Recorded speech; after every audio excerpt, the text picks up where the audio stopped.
I'm really pleased to be here. Ми е што сум овде денес да промовирам проект кој што е поддржан од ЕУ и ги поддржува граѓанското општество.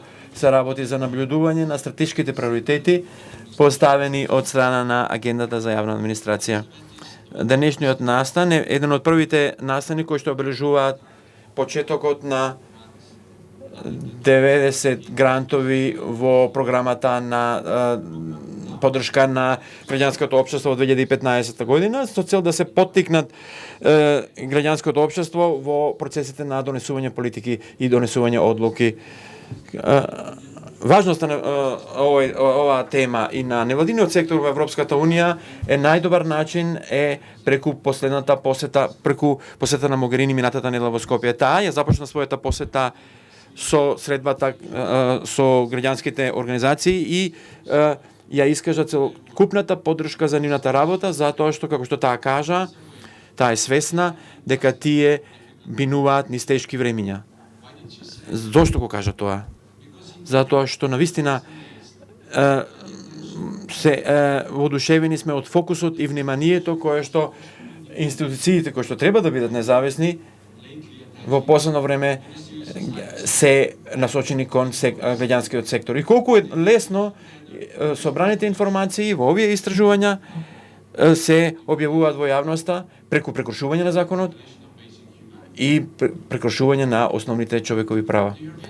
Европската Унија го гледа организациите од јавниот сектор, од граѓанскиот сектор како витален партнер за донесување одлуки, за да се постигне политички прогрес во модерно и демократско општество.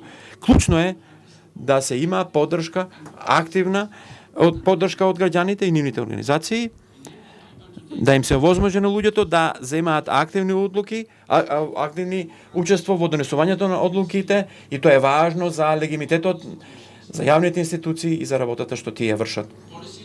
Политиките ќе бидат најуспешни доколку се засновани на широка консензус и соработка и работа во општи интерес.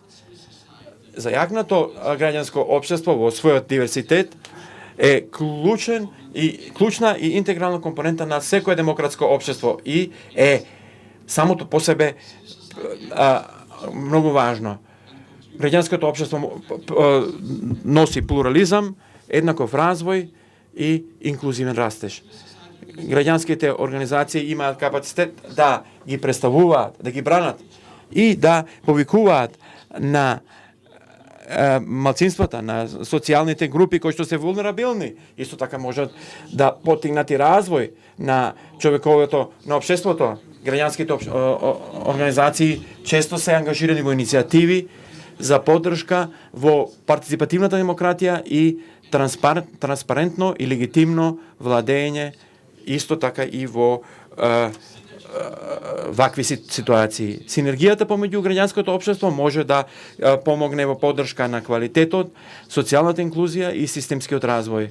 Овие синергии се клучен елемент за зајакнувањето на демократското владење. И Европската Унија и го признава значењето и конструктивната улога помеѓу владата и граѓанскиот сектор и ќе ги промовира и понатаму. Дами и господа,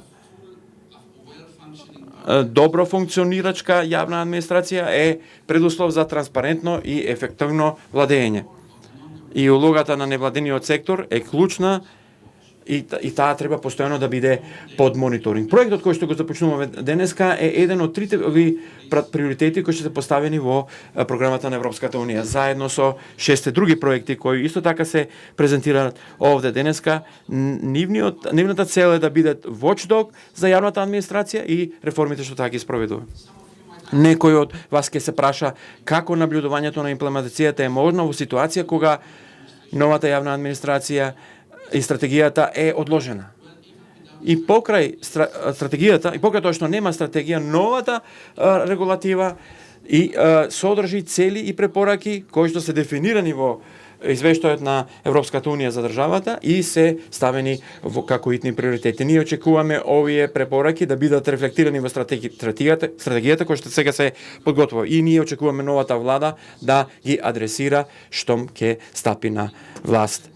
Како заклучок, дозволите ми да ви да им посекам на двата партнери, Open Society Institute, односно Отворено општество Македонија и другиот партнер, храброст во успешното спроведување на овој проект. Ви благодарам.